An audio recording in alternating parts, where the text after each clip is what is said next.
मेरे बेटे ने मेरे को बताया कि पापा रिजल्ट आ गया है। तो मैं बोला इसको कि तेरा भी आ गया? इसने बोला हाँ पापा। तो मेरे आंखों में आंसू हो गए। फिर मैंने मम्मी को बताया, मम्मी को मन की मम्मी मेरा और पापा का एक साथ सिलेक्शन हो गया है।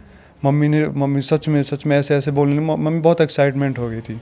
घर वालों ने सबसे पहले मिठाई किसको खिलाई? जब मम्मी को किसकी ज़्यादा टेंशन रहती थी कि बेटे का सिलेक्शन फटाफट से हो जाए या कि पापा का सिलेक्शन हो जाए? कि हम एक साथ लाइब्रेरी जाते थे। संडे को ऑफ रखते थे हम, लेकिन हफ्ते में 6 दिन हम रेगुलर जाते थे। 1 बार 2 बार 3 बार 10 बार सब असफल हो गए, सफलता आपको मिलेगी। जैसे मैं इनको देखता था कि ये पढ़ रहे हैं, रेगुलर पढ़ रहे हैं, मेरे को वहीं से ही थोड़ा थोड़ा आया। पहले मैं नहीं था सीरियस। यूपी पुलिस की भर्ती परीक्षा में वैसे तो 60,000 से ज़्यादा लोग पास हुए, लेकिन ये 2 रोल नंबर जब सामने आए तो खाकी में छिपा एक फिल्मी ट्विस्ट सामने आया। नमस्कार, मैं हूं आपकी होस्ट ट्विंकल जैन और आप देख रहे हैं beyond the badge, UP police का पॉडकास्ट, जहां हम बात करते हैं खाकी से जुड़ी कहानियों की। लेकिन आज की कहानी सीधी स्क्रीन से उतरकर आई लगती है। जैसे कभी बॉर्डर फिल्म में पिता बॉर्डर पर लड़ रहा होता है और बेटा उसकी राह देखता है, वैसे ही एक रियल लाइफ स्क्रिप्ट आई है हापुड़ से।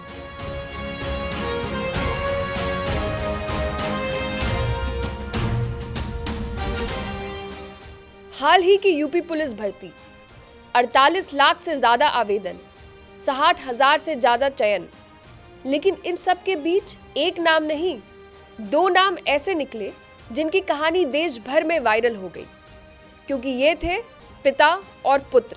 जी हाँ, एक ही परीक्षा, एक ही भर्ती और दोनों सिलेक्ट। पिता जिन्होंने 17 साल से भी ज्यादा भारतीय सेना में सेवा की, बेटा जिसकी प्रेरणा बचपन से ही पिता की वर्दी की थी, और अब दोनों एक साथ खाकी में। कोई बॉलीवुड फिल्म होती तो कहते ये स्क्रिप्ट थोड़ी ओवर ड्रामेटिक है, लेकिन ये रियल है और रियल हीरो कभी स्क्रिप्ट नहीं मांगते। तो आइए मिलते हैं उन 2 जिंदा दिल लोगों से जिनकी कहानी ड्यूटी से पहले डेस्टिनी ने जोड़ी, हापुड़ के इस पिता पुत्र की जोड़ी से जिनकी कहानी बियॉन्ड द बैज में सिर्फ किस्सा नहीं, इंस्पिरेशन है। सबसे पहले आप दोनों को ढेर सारी शुभकामनाएं। तो मैं सबसे पहले ये चाहूँगी कि आप एक अपना छोटा सा इंट्रोडक्शन दे दें, एक अपना संक्षिप्त परिचय आपके बारे में बता दीजिए। नमस्कार मैम, हम यूपी पुलिस के मंच पे हम दोनों आभारी हैं। और मैं यशपाल सिंह नागर, सेना से रिटायरमेंट हूँ और मैं एक हापुड़ के छोटे से गांव उदयरामपुर नंगला के रहने वाले हैं। नमस्कार मैम, मैं शेखर नागर। जैसे मेरा गांव तो आपने सुन ही लिया होगा, मेरे पिताजी ने बता चुके हैं। मेरी 12th हुई थी 2021 में।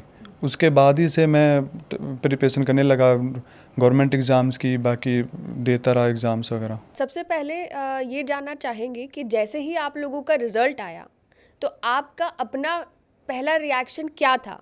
क्या इस चीज़ की खुशी कि आपका सिलेक्शन हो गया, या इस चीज़ की हैरानी कि दोनों का सिलेक्शन एक साथ हो गया? मैम, जब हम दोनों का रिजल्ट आया उस टाइम में पंजाब जलंधर में था। मैं ऑर्डिनेंस में अभी नौकरी पे हूँ।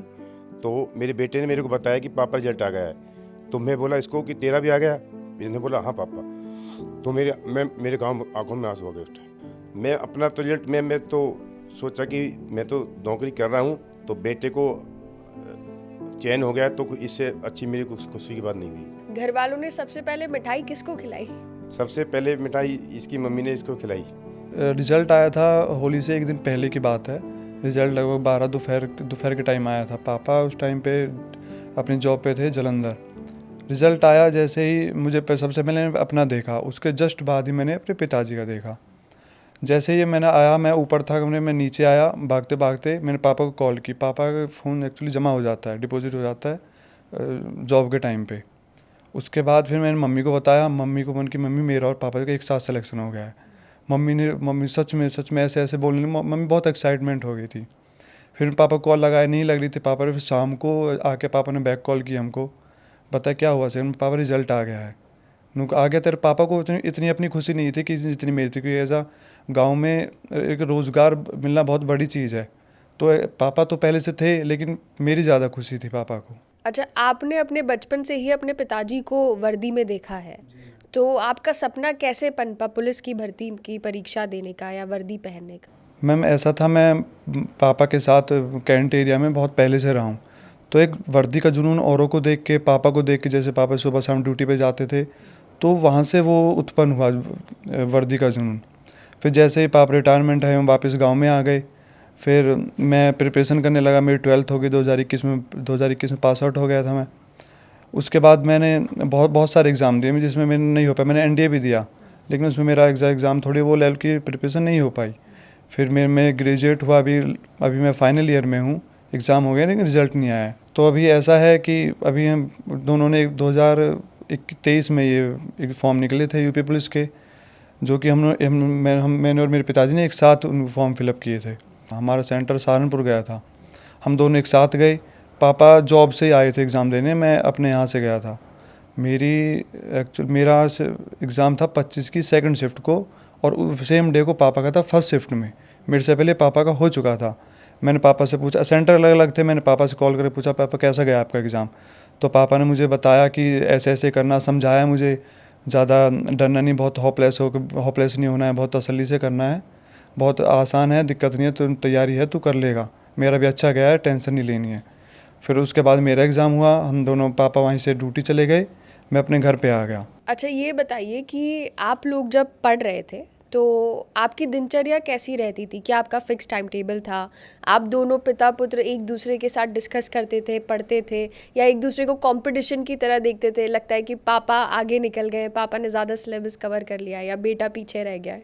नहीं मैम, ऐसी बात नहीं थी। एक्चुअली एग्ज़ाम होता है, एग्ज़ाम में अलग अलग सब्जेक्ट्स होते हैं। तो मेरा ये था कि मेरा मैथ रीजनिंग वगैरह स्ट्रॉन्ग थी, मेरी जीके कमज़ोर थी। लेकिन पापा का ये था, थोड़ा मैथ्स पापा की डाउन थी, लेकिन पापा की जीके जीएस बहुत अच्छी थी। तो हम एक दूसरे को अलग अलग सब्जेक्ट में हेल्प किया करते थे, डाउट एक दूसरे को सॉल्व किया करते थे। बाकी फिक्स टाइम टेबल की ये था कि हम एक साथ लाइब्रेरी जाते थे दोनों। हमारे गांव से लगभग 10-12 किलोमीटर लाइब्रेरी थी। हम डेली सुबह जाते थे 10 बजे, और करीब करीब फिक्स तो नहीं था, लेकिन हाँ 5 से 6 घंटे हम डेली पढ़ा करते थे लाइब्रेरी में। अच्छा, मम्मी को किसकी ज़्यादा टेंशन रहती थी कि बेटे का सिलेक्शन फटाफट से हो जाए, या आपके पापा का सिलेक्शन हो जाए? मम्मी को ये था कि मेरे पिताजी कर चुके हैं, तो ज़्यादा उनका वो नहीं था। कि बेटे का था कि बेटा आगे क्या करेगा, टेंशन रहती है माँ को, और हर किसी माँ को टेंशन रहती है अपने बेटे की कि वो आगे क्या करेगा और क्या करेगा। पिताजी को तो ये था कि कर चुके हैं, बाकी आर्मी से पेंशन आ रही, तो कोई प्रॉब्लम नहीं थी, ना भी आए ना सिलेक्शन हो तो कोई प्रॉब्लम नहीं थी। लेकिन बेटे की आगे थी, थोड़ी ज़्यादा मेरी ही थी मम्मी को। जब आप दोनों का सिलेक्शन हुआ साथ में, तो आपके गांव वालों का जो है रिएक्शन उसमें कैसा रहा? मैम, गांव वालों का तो ये है कि एक मतलब नॉर्मल एक का भी सिलेक्शन हो जाए तो वो खुश हो जाते हैं। लेकिन हमारे गांव में ऐसे भी हैं कि 2 भाई एक साथ भर्ती हुए हैं, तीन भाई भी एक साथ भर्ती हुए हैं। लेकिन बाप बेटे का ये बहुत बहुत रेयर चांस है कि बाप बेटे, बहुतों को तो पता भी नहीं है कि बाप बेटे एक साथ कैसे लग सकते, क्योंकि एक यूपी पुलिस में एक एज लिमिट होती है 18 से 25 साल। तो बहुतों को नहीं पता लग रहा है कि कैसे, जैसे एक सर्विसमैन कोटे के बारे में किसी को पता नहीं है, बहुतों को नहीं पता है। तो वो अचंभे में है बहुत कि एक साथ भर्ती कैसे हो गए। तो अब उनको बाद में जब चर्चा हुई गांव में, खुश हुए सब, गांव में घर पे बधाई देने के लिए आए, तो तब उनको पता चला। अच्छा, ये बताइए कि जब आप लोग पढ़ाई कर रहे थे तो आप में से कौन ज़्यादा स्ट्रिक्ट था, जो एकदम फिक्स्ड अपना टाइम टेबल फॉलो करता था, या फिर ऐसे ही मौज मस्ती में पढ़ाई की? मैम, हम जैसे लाइब्रेरी, मैंने बताया जैसे कि हम एक साथ लाइब्रेरी जाते थे।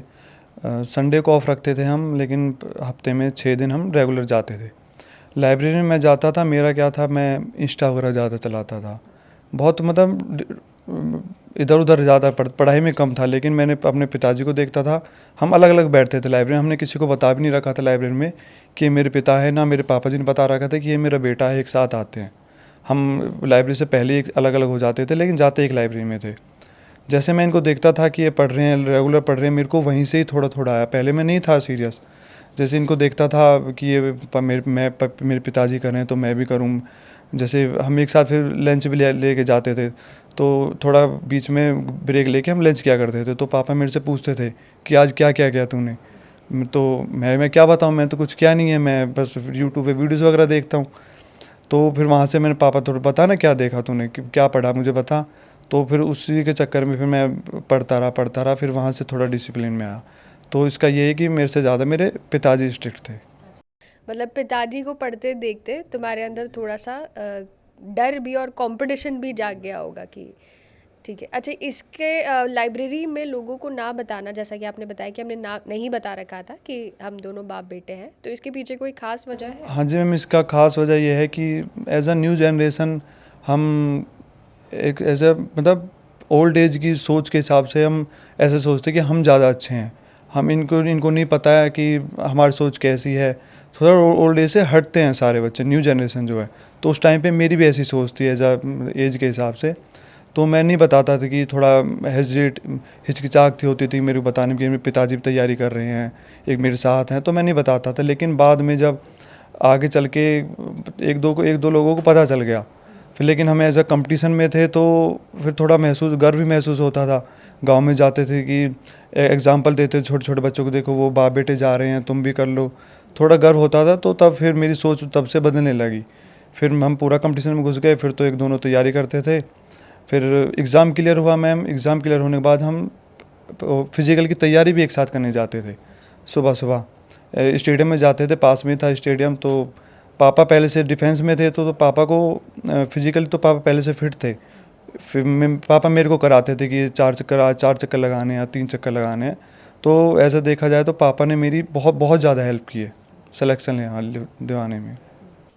तो जैसा कि आपने बताया आप आर्मी से रिटायर हुए हैं, तो फिज़िकल ट्रेनिंग का आपको काफ़ी अच्छा एक्सपोजर होगा।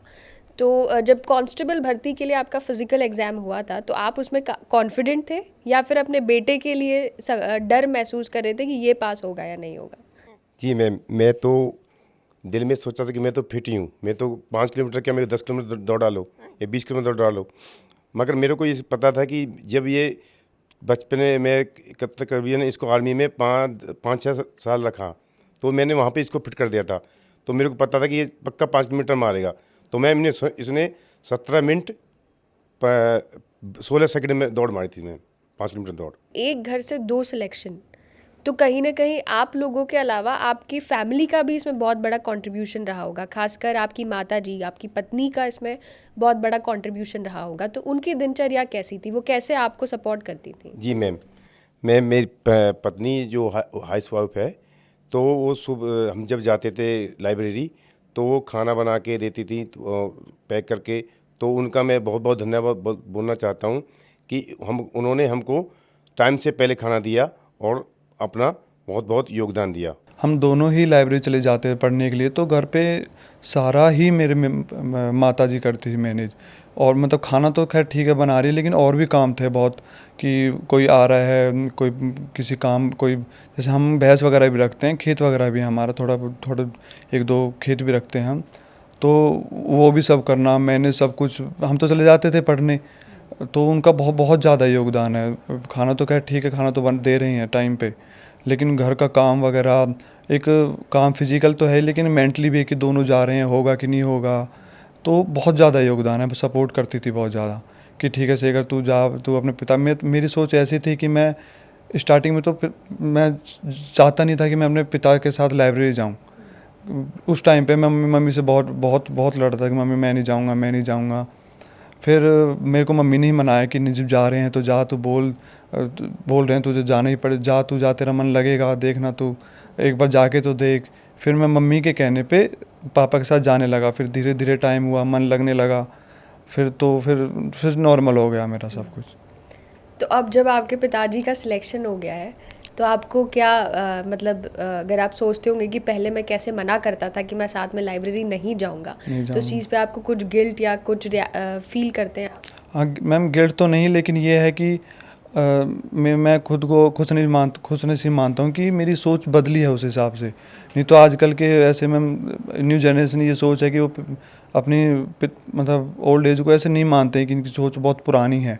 लेकिन नहीं, मैं तो अपने पिताजी को बहुत वो मानता हूँ कि आज जैसे कंपटीशन है उस हिसाब से पापा ने इतनी मेहनत की मेरे से, मेरे जितनी ही मेहनत की है। क्योंकि एक एज भी फैक्टर होता है कि आपकी सोच शक्ति उतनी, आप कितना कर सकते हो या कितना आप चीज़ों को याद रख सकते हो। तो एज के हिसाब से बहुत चीज़ें वेरी करती हैं।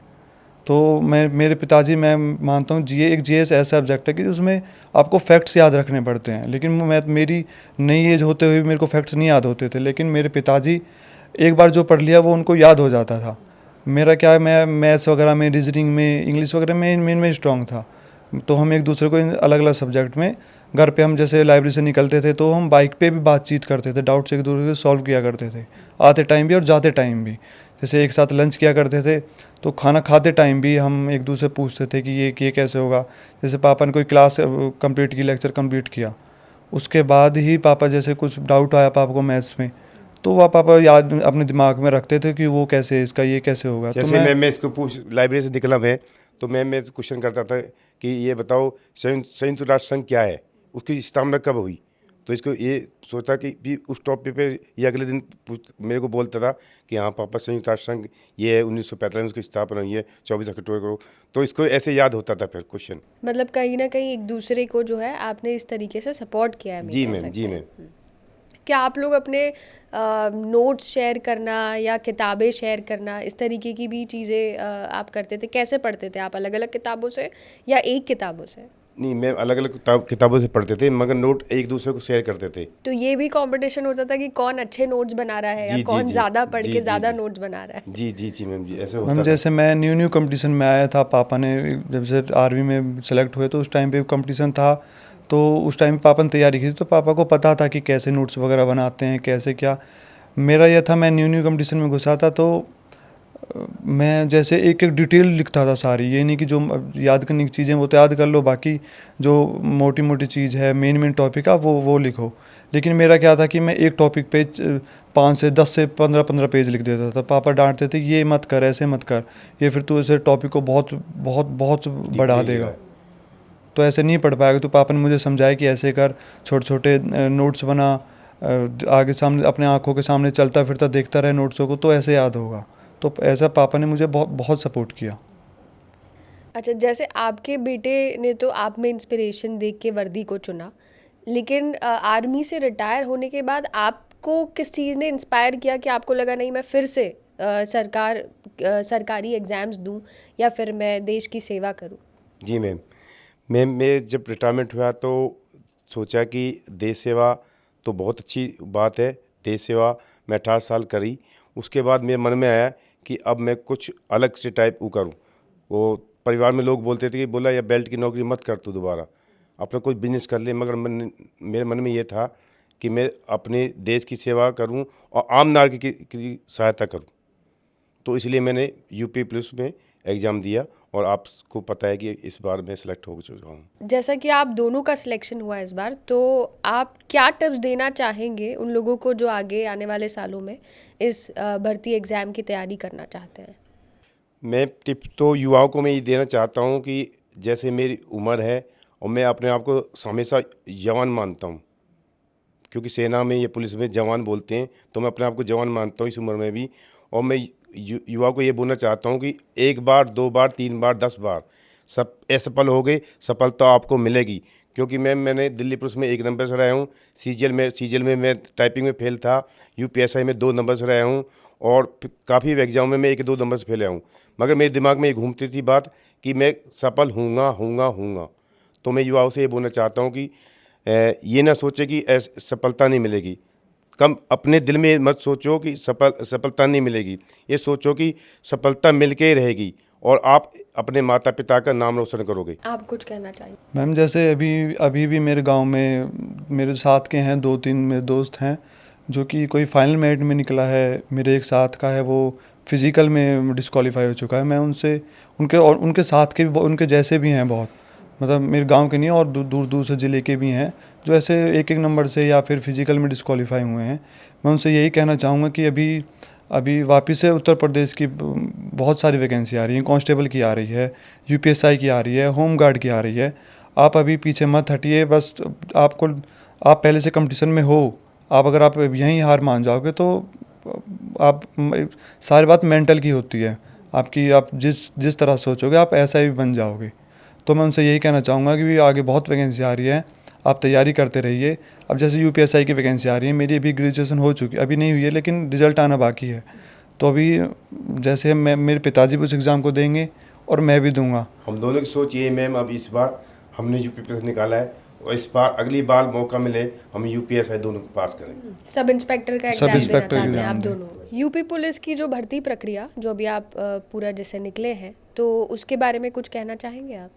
जी मैम, यूपी पुलिस की जो भर्ती प्रक्रिया इस बार हुई है, मैं मुख्यमंत्री आदित्यनाथ योगी साहब को धन्यवाद बोलना चाहता हूं कि इन्होंने इतनी बड़ी भर्ती को बिल्कुल निष्पक्ष तरीके से पूर्ण करा है। और पुलिस भर्ती बोर्ड को का भी मैं धन्यवाद बोलना चाहता हूं कि उन्होंने इतनी पब्लिक को कैसे संभाला, मुझे तो अचंभा है। और मैं दोबारा धन्यवाद बोलना चाहता हूं भर्ती बोर्ड को भी कि इन्होंने इतनी बड़ी भर्ती को कंट्रोल और अच्छी तरह से पूर्ण करा है।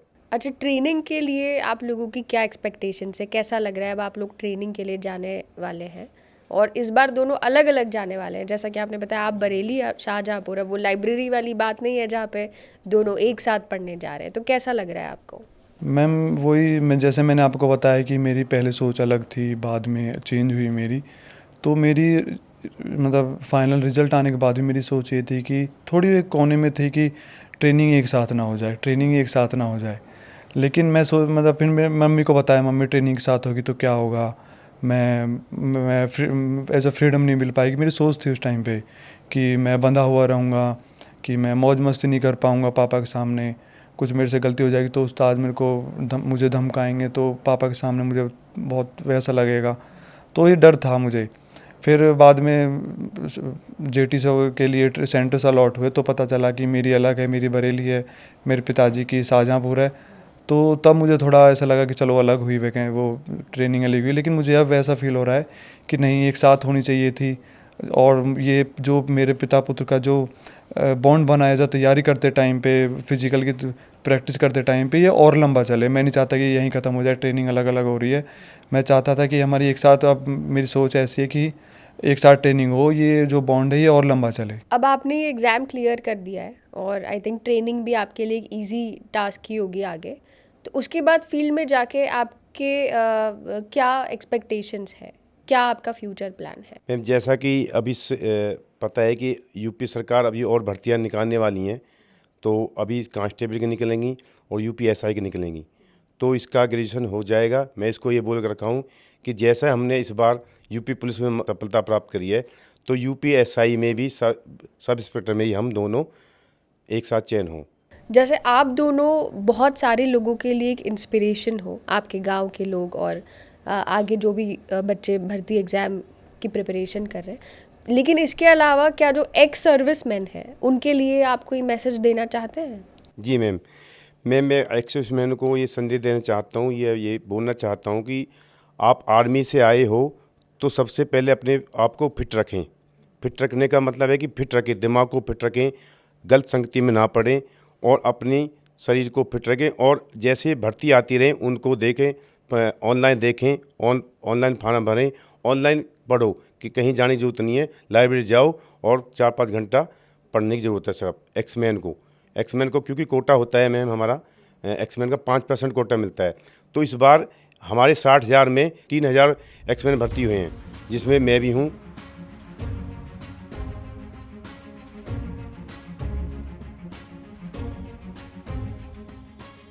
तो ये थी हापुड़ की वो शानदार जोड़ी जिसने हमें ये सिखाया कि अगर मेहनत सच्ची हो और सपने खाकी में रंगे हो तो उम्र सिर्फ एक नंबर होती है और भर्ती परीक्षा का कट ऑफ सिर्फ हौसले का इम्तिहान। एक तरफ पिता जो आर्मी की ट्रेनिंग पूरी कर अब यूपी पुलिस की ट्रेनिंग से दो हाथ करने जा रहे हैं और दूसरी तरफ बेटा जो शायद अब सोच रहा होगा कि सैल्यूट दूं या गले लगाऊं। अब देखना यह है कि ट्रेनिंग में बेटा तेज दौड़ता है या पिता का अनुभव बाजी मारता है। Thank you for joining us. जुड़े रहिए यूपी पुलिस के इस पॉडकास्ट से। हम फिर आएंगे एक नई कहानी, एक नए अनुभव के साथ। Stay tune and stay connected. जय हिंद।